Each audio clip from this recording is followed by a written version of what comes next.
Buenas tardes. Bueno, vamos a continuar con el desarrollo de las bolillas. En esta oportunidad vamos a dar contenido vamos a comenzar a desarrollar la bolilla 7 del programa de estudio. Esta es la clase 6 que está programada para el día 30 de septiembre de este año. Bien, en esta oportunidad entonces vamos a comenzar con lo que es la ley penal en el tiempo, ámbito de aplicación temporal, esto de la sucesión de leyes en el tiempo y casos especiales de las leyes penales. Eh, si nosotros aceptáramos que la ley es la expresión única de una voluntad absoluta y eterna, seguramente no daríamos tratamiento a este tema, pues al no existir una sucesión de leyes no habría nada que discutir o desarrollar. Pero la realidad y el devenir del tiempo han demostrado o demuestran otra cosa. Esto toda vez que en la represión de hechos delictuosos la legislación, como todos saben, varía constantemente y por tal motivo es que comienzan a surgir ciertos conflictos acerca de cuál es la ley o cuál es la que realmente debe aplicarse. Por ejemplo, si es la que debe aplicarse la ley que regía cuando el hecho se cometió, si es la que se aplica la ley que gobernaba al momento de dictarse la sentencia, o si eventualmente es la que guiaba al cumplirse la pena impuesta, o bien una ley intermedia, que también vamos a ver de qué se trata. En función de esta problemática, habrá que aceptar que la ley es una manifestación de voluntad hecha con cierto tecnicismo y plasmada en una escritura, que nace, vive y muere, y el problema de su eficacia temporal va a operar cuando haya una sucesión de leyes. La manera típica de la extinción de una ley es su abolición, la cual puede ser total y que se llama abrogación, cuando es decir, su abolición es total, se denomina abrogación, o puede ser parcial, en este caso la denominamos derogación. A su vez, la abrogación puede ser expresa o tácita, y se expresa cuando la ley nueva abroga la ley precedente. Abrogar significa abolirla, y es tácita cuando la nueva ley es incompatible en todo o en parte con la anterior ley, o también en el caso de que la nueva ley regule íntegra la materia analizada por esa ley precedente. La abrogación de una ley formal no puede efectuarse sino en virtud de una ley en sentido formal, es decir, de un acto que proceda del Poder Legislativo en la forma requerida para la existencia de la ley, esto que habla del procedimiento de sanción de leyes, lo cual podemos encontrar este capítulo regulado en la propia Constitución de la Nación. Nacional. No puede tener eficacia abolitiva, por ejemplo, en este sentido, un acto del Poder Ejecutivo, salvo cuando se trate de un decreto ley. Además, la ley puede ser abrogada o modificada también por un tratado internacional, siempre y cuando lo apruebe el Congreso de la Nación. Ahora bien, pese a esto, nos encontramos ante un común denominador, y es que toda ley, cualquiera fuera su carácter, rige para el futuro, careciendo por tanto de efecto retroactivo, esto es, hacia el pasado. Es decir, este principio no se modifica si con el transcurso del tiempo la ley es rectificada total o parcialmente por otra, porque en cuyo caso lo que se hace es se va a asignar efecto también a esta última. Es decir, la razón de todo esto tiene fundamento en un principio básico que es el principio de seguridad jurídica. Sostener lo contrario, es decir, sancionar hoy una ley y que rija hacia comportamientos anteriores a ella, alcanzaría la inseguridad de los derechos del hombre y ello constituiría sin duda una restricción intolerable hacia su libertad. También supondría la injusticia de imponer penas por actos que en el momento de su ejecución no eran considerados ilícitos. Consiguientemente, la ley entonces afecta solamente los hechos ocurridos después de haber cobrado vigencia y hasta el tiempo de su derogación. Esto en las legislaciones modernas hay unanimidad sobre esta cuestión. Pero a ser sinceros sobre este tema y por un principio de estricta justicia, el postulado a que hemos hecho referencia no tiene uso riguroso en materia penal, puesto que si la nueva ley, supongamos, termina siendo más gravosa hacia el reo, hacia el imputado, pues se aplica la anterior por serle más favorable.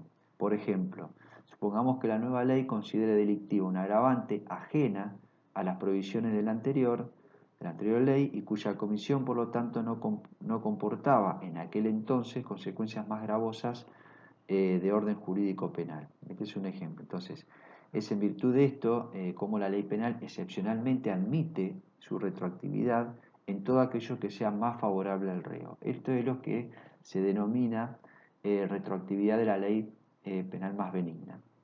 En cuanto a las hipótesis que pueden presentarse, diferentes casos pueden plantearse en el terreno de la sucesión de leyes penales en el tiempo. Veamos de cuáles se tratan, algunas de estas. En primer lugar, puede suceder que la nueva ley considere delictuoso un hecho que ha sido cometido bajo el imperio de otra ley que no le atribuye ese carácter.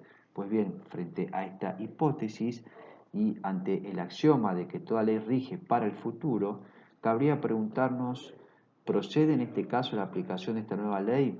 Y la respuesta es negativa, puesto que en este caso rige el principio, como les señalaba, de la irretroactividad absoluta de la ley. Sostener lo contrario implicaría violentar garantías individuales, como también quebrantar dos principios básicos que rigen el derecho penal, que son el nullo crimen sine ley y el nulla pena sine lege. Estos dos principios también estarían siendo violados para el caso de que no aplicáramos esta irretroactividad. En una segunda hipótesis puede ocurrir que la nueva ley borre el carácter delictuoso de un hecho cometido bajo el imperio de otra ley que sí le atribuye ese carácter, que sería a la inversa de la primera hipótesis. Bien, ante esta situación y ante el razonamiento de que toda ley debe regir para el futuro, nos preguntamos nuevamente, ¿procede el empleo de esta nueva ley para esta hipótesis? La respuesta es afirmativa, puesto que la ley posterior que declara abolido el delito actúa retroactivamente, esto es, privando toda trascendencia criminal a comportamientos que una norma anterior consideraba delito. Es decir, esto opera con un doble alcance. En un primer lugar, si el hecho cometido bajo el imperio de la vieja ley no fue todavía juzgado, pues la nueva ley tiene efectos retroactivos, toda vez que si el Poder Legislativo consideró ahora innecesario e inconveniente continuar con la incriminación de aquel hecho, no podrá convertirse en la utilización de aquel efecto. Y en segundo, si el hecho cometido bajo el imperio de la vieja ley fue juzgado, la aplicación de la nueva ley provocará el cese de la condena impuesta, no vulnerándose de esta manera el principio de la cosa juzgada, puesto que al desaparecer la norma, precisamente que dio fundamento a la sanción, también hace desaparecer esta última. Y una tercera hipótesis que puede acontecer que la nueva ley no borre el carácter delictuoso de un hecho cometido bajo el imperio de otra ley que lo contenía, pero sí que agrega, supongamos, nuevas circunstancias que la atenúan o la agravan. Bueno, frente a esta hipótesis y ante la opinión de que toda ley, insisto una vez más, rige para el futuro, nos preguntamos, ¿procede la implementación de esta nueva ley para este supuesto, esta hipótesis? Pues la respuesta va a ser afirmativa o negativa dependiendo para uno u otro caso. Veamos. Si la nueva ley agrega circunstancias que atenúan el hecho cometido bajo el imperio de la ley al momento de llevarse a cabo, sí corresponde utilizarla por ser más favorable al reo. Es más, corresponde usarla de pleno derecho desde la época de su promulgación en virtud del principio general según la cual las leyes rigen desde su publicación. Y segundo, si la nueva norma contempla circunstancias que en vez de atenuar agravasen la situación, en este caso no prospera emplear la nueva disposición por ser más gravosa al reo o al justiciable. Consiguientemente, en este caso corresponderá seguir aplicando la vieja ley, dando así lugar a la ultraactividad de esta. Proceder a la inversa equivaldría a vulnerar el principio de reserva, nullo crimen sine lege, que está previsto en el artículo 18 de nuestra Constitución Nacional, que habla o que hace alusión a la irretroactividad. En cuanto a esta irretroactividad, al principio de la irretroactividad, la regla general de aplicación de la ley es la de su irretroactividad. Tras esto se infiere, entonces, que la norma penal es instrumentable hacia todos los delitos cometidos desde el momento de su vigencia, sea que estén previstos en el Código Penal o en leyes especiales. Es decir, aquella vale para el futuro y no para el pasado. Es decir, los hechos cometidos antes de su entrada en vigor no caen bajo sus preceptos.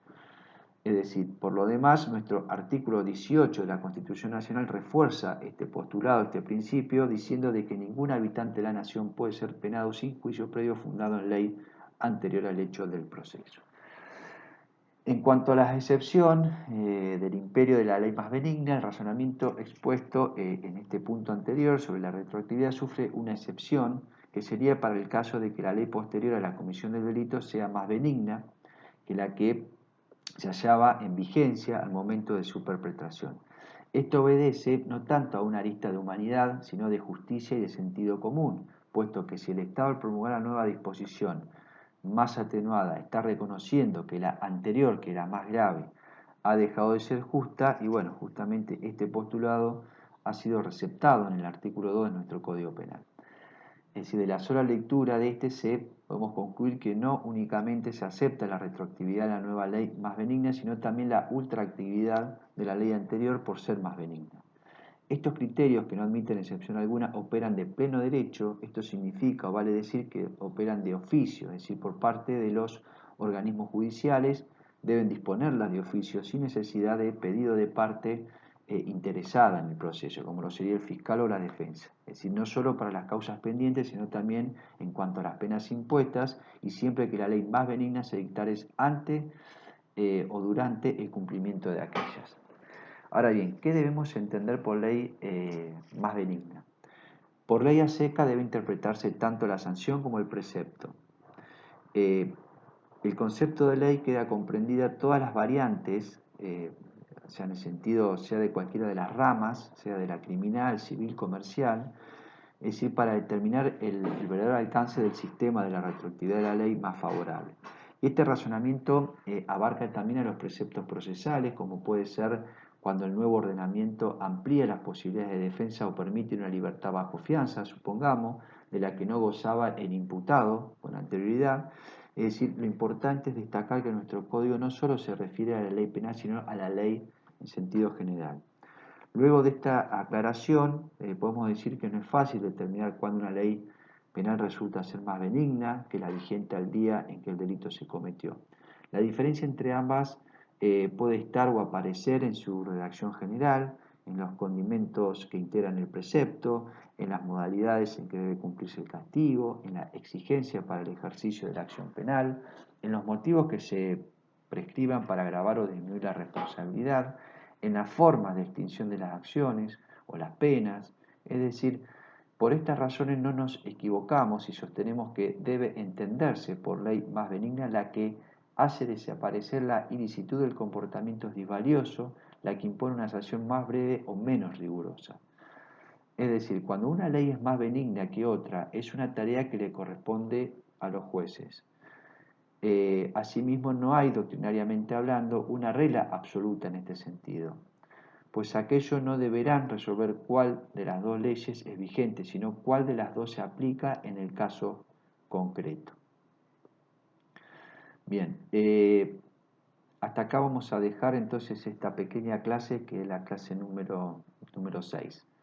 Bien, luego continuamos con el desarrollo de la bolilla 7 y vamos a continuar con lo que respecta a la aplicación de una sola ley en el punto F, ¿sí? 1F de la bolilla 7. Muchas gracias.